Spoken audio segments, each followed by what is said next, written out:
continuidade, tentando controlar o horário também, tá? Dando continuidade, nós estamos conversando, então, nós temos uma conversa aqui sobre os tipos de células, células eletroquímicas que a gente tem, né, os sistemas operacionais de eletroanálise. São vários os tipos, eu vou exemplificar aqui alguns desses tipos numa prancha, que é esta prancha. Tá? Aqui você tem uma série de tipos de células eletroquímicas. Então, uma coisa que a gente vê mais comumente, deixa eu ver se eu tenho a representação vermelhinha, é a célula de 3 eletrodos. Essa é a mais comum. E uma célula de 3 eletrodos, veja que ela tem uma célula, se ela for uma célula completinha, ela pode ter até 5 orifícios. Tem célula que tem mais de 5 orifícios, 7 orifícios até. Acho que eu já vi até mais. Tá? Em que você tem determinadas funcionalidades para essa célula eletroquímica. Essas funcionalidades, vamos fazer o seguinte, eu vou colocar esses tipos de células, eu não completei aqui ainda, né? Mas tudo bem, sem problemas. A gente faz uma divisãozinha aqui, e eu vou ter esse pequeno regime aqui embaixo. Tá? Uma célula de 3 eletrodos convencionais, uma célula de 3 eletrodos, que é a mais comum. Tá? Ela vai ter, tentando fazer aquela figurinha, uma representação próxima daquela figurinha que está lá, né? Representação próxima daquela figurinha que está lá. Aqui. Beleza. Ela vai ter, eu acho que ficou muito grande esse 3 eletrodos aqui, mas tudo bem. Ela vai ter um eletrodo que vai ser um eletrodo a gente já mencionou aqui, um eletrodo de trabalho. Tá bem? Aliás, aqui no meu desenho e explicação também não ficaram muito legais, não, por causa do seguinte. Essa subdivisão aqui, ela pode ser empregada, e ela é bastante empregada, principalmente para células galvânicas, em que você tem uma produção de energia que se direciona para processos de equilíbrio, equilíbrio elétrico e equilíbrio químico também. Mas se você tirar essa membrana aqui do meio e deixar esse recipiente aqui sem nada, está perfeitamente valendo. Eu acho que eu ilustrei mal aqui a célula eletroquímica, porque é como se todas as células eletroquímicas tivessem que ter esse tipo de configuração. Na verdade, ela não tem. Então você pode ter a célula, você tem, né? Na maior parte das vezes, você pode ter um beckerzinho simples, em que você encaixa aqui 2 ou 3 eletrodos que vão operacionalizar funções distintas para a célula eletroquímica. Tá bem? Eu acho que na minha ânsia de tentar explicar a galvânica e a eletrolítica, eu acabei exemplificando um equilíbrio de prótons aqui na membrana e acabei fazendo esse desenho. Mas, vamos lá, faz parte do jogo. Vai. Aqui você tem um eletrodo de trabalho. Nesse eletrodo de trabalho você pode ter um eletrodo de referência, já vimos isso, portanto, eletrodo de referência. Só que esse eletrodo de referência aqui, por ser um eletrodo de referência por definição, ele não pode ter variações de potencial elétrico. E quem não tem variação de potencial elétrico mesmo, como a gente vai ver em determinada semana, é o eletrodo padrão de hidrogênio, 0 volts. Eletrodo do tipo prata, cloreto de prata, também não tem variação, mas ele tem um potencial fixo lá em torno de 360 milivolts. 320, 360, acho que é 360 milivolts, potencial formal. Tá certo? Mas ele não pode variar. Então, a premissa que coloca que um eletrodo não pode ter a sua variação de potencial no eletrodo de referência é a seguinte: as correntes geradas pelo sistema, quer numa célula eletrolítica ou uma célula galvânica, tem que ser muito baixas.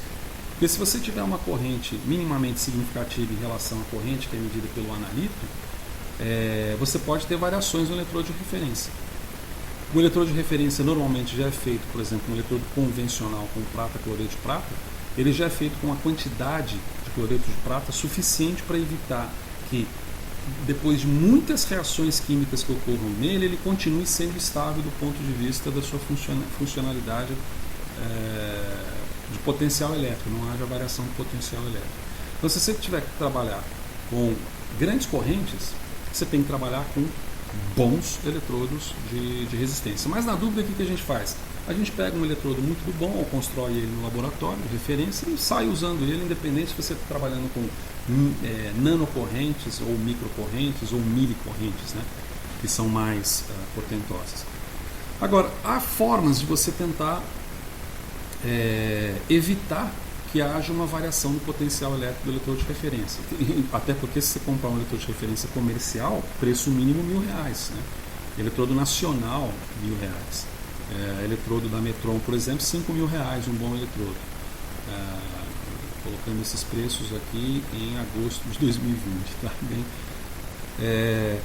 Então, o que se costuma colocar aqui é um eletrodo, um terceiro eletrodo aqui, que é chamado um eletrodo auxiliar, tá?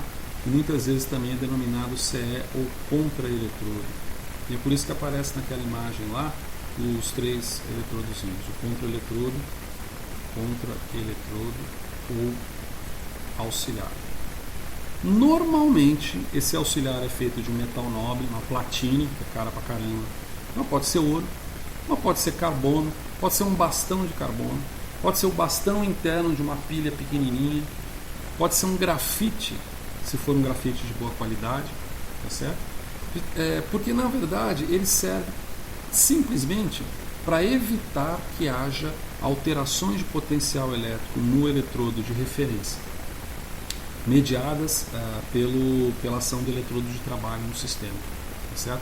Então a presença de um contra-eletrodo é importante. Existem algumas reações que a presença do contra-eletrodo não é tão importante. Reações, não digo. Algumas situações em que não é tão premente assim, como por exemplo, eu tinha colocado aqui, né, polarografia. Porque num eletrodo de polarografia, o RE, o eletrodo de referência, ele é um pool, vamos dizer assim, de mercúrio. E como ele é um pool de mercúrio que exibe um volume muito grande, esse DDE, né? Um pool de mercúrio que exibe um volume muito grande, muito maior do que a pequena área de superfície envolvida no contato eletrodo aqui, dispensa, por assim dizer, ele dispensa o contra-eletrodo, porque ele não haverá essa variação, além do fato dele ser gotejante, né? Como a gente vai ver também. Quer dizer, ele não é um eletrodo sólido, forma-se uma gota de mercúrio na ponta do eletrodo, ela cresce e depois ela some, pinga, né, por assim dizer. E isso vai sendo feito recursivamente. Esse eletrodo ele vai sendo recomposto recursivamente. Polarografia é muito bom quando você precisa medir potenciais mais negativos. Não vem ao caso aqui no momento. E você pode ter uma entrada aqui, como tinha sido ilustrado lá, uma entrada de nitrogênio gasoso, porque várias reações, não é a exceção, várias reações podem exibir potenciais elétricos na varredura de seu potencial, portanto um processo dinâmico, né? Lembra da aula, um processo dinâmico, uma voltametria cíclica, por exemplo, uma voltametria linear, a voltametria de pulso diferencial, bom, não importa. Pode ter reações mediadas pelo oxigênio. Então a ideia de uma entrada aqui de nitrogênio gasoso é que você borbulhe essa solução para evitar que haja reações do oxigênio, que são promovidas na qual esse oxigênio ele é gerado no sistema, né, por reação química, ou ele já está lá presente e ele funciona como um oxidante dentro do sistema eletroquímico. O oxigênio é um forte oxidante nas tabelas de potenciais. Então, essa é uma entrada. Ou, por outro lado, você pode ter também uma entrada de ar, ou uma entrada para você colocar, por exemplo, o próprio analito, se for dependendo do sistema. Se for um sistema fechado, você entra com uma seringa Hamilton, por exemplo, uma seringa especial para você colocar seu analito, ou simplesmente a entrada de ar quando se provê algum tipo de reação também mediada por isso. Tá bem? Então isso explica, ainda que muito porqueiramente, ó, o cachorro latindo, ainda que muito porqueiramente, isso explica com pedaço, minimamente o barulho do cachorro. Essa célula eletroquímica com 3 eletrodos aqui, tá bem? Pois bem, você pode ter célula de 2 eletrodos, como por exemplo que eu te mencionei aqui na polarografia, em que você tem um reservatório de mercúrio. Esse reservatório de mercúrio ele é muito maior do que o sensor, vamos dizer assim, né? O sensor que faz a detecção do sinal, propriamente o sensor. É a área em que ocorre o gotejamento do mercúrio no eletrodo do tipo HNMR.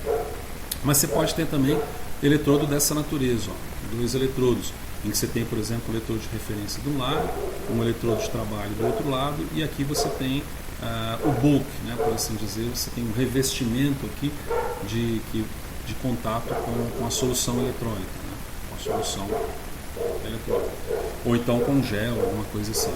Aqui você tem outros exemplos também de 3 eletrodos, configurações de 3 eletrodos, cachorro meio chato, hein? Você tem a configuração de 3 eletrodos também, e aí vão diversos tipos de formações, né? Aqui você tem, aqui eu não consigo ampliar muito, tem que ampliar por aqui, ó. Aqui você tem um desenho ainda que um pouco complexo, né?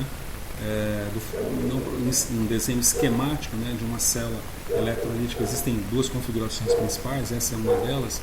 Então veja que você tem aqui um eletrodo de trabalho que é colocado aqui, a solução, uma camada de solução mínima de 10, 50, 100 microlitros que passa por aqui, certo? Uma parede de vidro. Aqui é colocado um eletrodo auxiliar, aqui é colocado um eletrodo de referência, então é uma configuração mais doida. Isso aqui é muito pouco utilizado no cotidiano. E aí, cachorrinho bom sem isso. A gente exemplificamos aqui também um eletrodo de fluxo. Então, num eletrodo de fluxo, você tem uma entrada de uma solução e uma saída dessa solução no sistema, de tal maneira que essa solução ela vai se renovando. Existe um ferramental, né, propriamente da eletroanálise, que é o SPR, né? O SPR você tem uma célula de fluxo também, que é a ressonância de superfície plasmônica. Tem outras situações que isso decorre, né? Você vê que você tem aqui um contra-eletrodo, um eletrodo de trabalho em contato, a solução passa por aqui. E várias outras configurações. Esse aqui é uma outra configuração para eletrodo de fluxo, tá? Uma outra configuração para eletrodo de fluxo. Você tem a entrada aqui no sistema, a saída do sistema. São configurações bem variadas. E um eletrodo de espectro eletroquímico, que apesar de estar bastante... Olha aqui é o F aqui, ó. Nosso PTCFE, tá? Em que você tem uma narrowing, como é que fala? Uma espessura bastante reduzida, e você tem um eletrodo de trabalho transparente. Então a célula espectro eletroquímica, por exemplo, usa muito ITO, né? Que é o óxido de índio dopado com estanho, né? Então é índio com estanho. Aliás, índio não tem, sempre não ser numa outra situação. É de índio estanho, dopado com estanho, Indian Tin Oxide. E que é muito utilizado por ele ter essa propriedade transparente, então permite a passagem de luz e, portanto, permite que você possa fazer explorar o potencial elétrico e obter como resultante um efeito da absortividade molar alterada. Tá bem? Então esses são exemplos bem chatônicos, né, em que a gente envolve aqui essas várias configurações de eletrodos, e você tem exemplos comerciais que isso surge também. Tá bem? Então, por exemplo, veja que você tem aqui um eletrodo convencional, ó, isso aqui é um eletrodo convencional, ó, tá vendo? Então você tem um eletrodo, não vou saber quem é quem aqui, mas muito provavelmente pelo tamanho desse cara aqui, esse cara aqui é capaz de ser o eletrodo de referência. Tá? Então a gente pode, por exemplo, dizer que esse aqui é o eletrodo de referência, esse aqui com toda certeza é um contra-eletrodo. Por quê? Porque provavelmente isso daqui vai ser uma platina enrolada. Por que é enrolada? Porque o eletrodo de trabalho, qual que vai ser? Vamos dizer que o eletrodo de trabalho é esse aqui, tá bom? O eletrodo de trabalho, sendo esse daqui, ele tem uma área de superfície de contato. Um contra-eletrodo tem que ter uma área de superfície de contato 10, 50, 100 vezes de preferência maior do que a do próprio eletrodo de trabalho, para poder evitar que haja variações no eletrodo de referência, variações de potencial elétrico. Tá bem? Então, quando você espiraliza um fio de platina aqui, que é caro pra caramba, mas quando você espiraliza um fio de platina, você aumenta em muito aqui a área de contato, né? Essa área de contato. Esse aqui é um padrão clássico. Aqui também você tem um padrão clássico, tá vendo? Você tem também um conjunto de 3 eletrodos aqui, não precisa saber quem é quem, mas você pode ter certeza que esse fininho aqui é o contra-eletrodo, ou o eletrodo auxiliar. Tá certo? O eletrodo auxiliar. Veja que o material do eletrodo também é bem... você veja que a célula eletroquímica, isso aqui com quase toda certeza é um PTFE, é um Teflon. Você vê pelo jeitão da estrutura da célula. E você vê também o potencial artesanal de se fazer isso num laboratório, né? Essas células costumam ser muito caras, isso não é barato, isso aqui é muito caro. E é importado. Acho que sempre, eu diria que 100% desses tipos de configurações de estruturas aqui são importadas. Mas você pode... Eu amo esse cachorro cada vez mais. Mas você pode desenvolver isso no laboratório, adaptar isso no laboratório. Aqui uma célula aqui, parecida, né, com aquela imagem que a gente tinha. Ó. Aqui você tem uma célula também para conexão de vários eletrodos, e onde você tem também o pool de solução. E aí eu falando no vídeo que você tinha que ter membrana de separação, olha o risco. Tá? Na verdade você não tem que ter membrana de separação, tem um determinado tipo de configuração, por exemplo a biocélula combustível, que é clássica esse tipo de separação, que é necessário, uma membrana de PTFE, de celulose, de Nafion, ou células eletrolíticas para produção de energia elétrica também, o que envolve a produção de energia elétrica também. Aqui tem uma curiosidade, que é chamado lugging, né, que é uma célula eletroquímica de lugging. Veja que você tem aqui, ó, uma estrutura mais ou menos assim, tá vendo? Ó, que sobe para cá, mais ou menos desenhada. E isso é interessante para alocação dos eletrodos que são colocados aqui. Aqui não está desenhado esses eletrodos que estão sendo colocados. Mas aqui tem algo importante para ser colocado, que eu vou colocar no próximo vídeo, que são chamados capilares de lugging, né? Para você introduzir o chamado capilar de lugging, tá? Vamos continuar exemplificando. Ó, aqui você tem também uma célula convencional, né? E você vê aqui já colocado, por exemplo, uma inoculação que se chama de purge. Purge seria limpeza, expurgar, né? Purga, seria purga. Na verdade é onde você coloca, por exemplo, aqui o N2. Então, você pode colocar o nitrogênio gasoso por aqui para evitar, e tem que ter uma saída de alguma forma também nesse gás. Eletrodo de trabalho, contra-eletrodo, tá? Capinha de Teflon, adaptadores, etc. E tal. Uma célula de fluxo já é um pouco diferente, porque ela tem que permitir uma entrada aqui e uma saída aqui do outro lado. Certo? Uma entrada e uma saída aqui do outro lado. Essas células são caras pra caramba, cara. É coisa assim de 4 mil, 5 mil quando é importado. Mas você vê que aqui o material é muito parecido com acrílico, se não for o próprio, você conseguiria fazer isso num bom torneiro, vamos dizer assim. Tá certo? E aí você coloca os eletrodos introduzidos de tal forma que eles tenham contato com a solução que passa em fluxo aqui pelo sistema. Todos os 3 eletrodos. Certo? Se a gente observar aqui mais para cá, aqui você tem uma célula de polarografia. Não é muito claro aqui essa célula de polarografia, mas eu só coloquei aqui para ilustrar o que seria a gota de mercúrio. Tá? E o sistema de um eletrodo gotejante de mercúrio, que muito provavelmente é esse cara aqui, ó. HDME, eletrodo gotejante de mercúrio. Certo? Tem vantagens e desvantagens de trabalhar com esse tipo de material. A gente discute isso quando for falar de polarografia, mas ele consegue pegar potenciais elétricos que eletrodos de carbono, de ouro, de platina não conseguem pegar. Certo? Você tem, por exemplo, uma célula típica para microbalança de cristal de quartzo, que faz parte de uma metodologia complementar que a gente vai ver lá para o final da disciplina.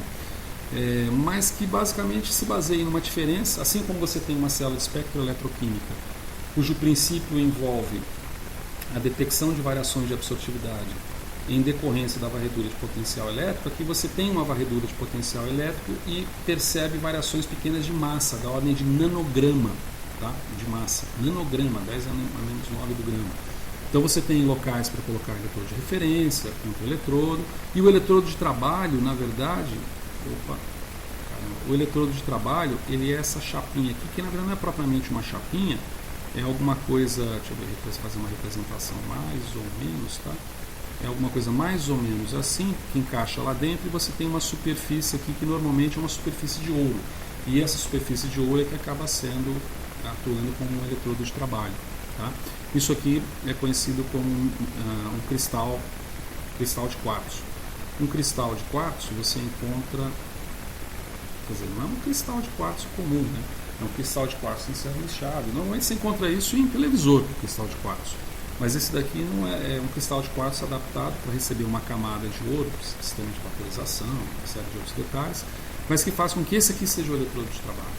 Então, pequenas variações de massa que podem ocorrer no sistema podem ser detectadas eletroquimicamente ou induzidas eletroquimicamente. Tá bem? Aqui você tem, o cachorro deu um sossego para a gente. Aqui você tem um eletrodo de espectroeletroquímica. A última vez que eu cotei aí, acho que tem uns 2 meses atrás, estava custando R$12 mil, não é 12 mil reais, porque é importado, certo? Então o eletrodo tem que ser transparente. Aqui você tem a alocação de eletrodo de referência, e o eletrodo de trabalho que vai ser o próprio material no qual haverá o caminho óptico aqui, para detectar variações induzidas pelo potencial. Tá bem? E além de outras muitas configurações, como eu brinquei aqui, você pode ter, deixa eu até reduzir aqui um pouquinho, o que o freguês imaginar a gente produz. Né? Então aqui são alguns exemplos de eletrodos que você encontra por aí, dando um Google da vida, por exemplo, em configurações as mais quase que cibernéticas, né? Em que você consegue, aliás, literalmente cibernéticas aqui embaixo, né? Em que você tem algum direcionamento mercadológico ou tecnológico para isso. Tá bem? Então, o que eu tinha que comentar com vocês rapidamente a respeito dessas configurações de eletrodos e célula eletroquímica e esses exemplos comerciais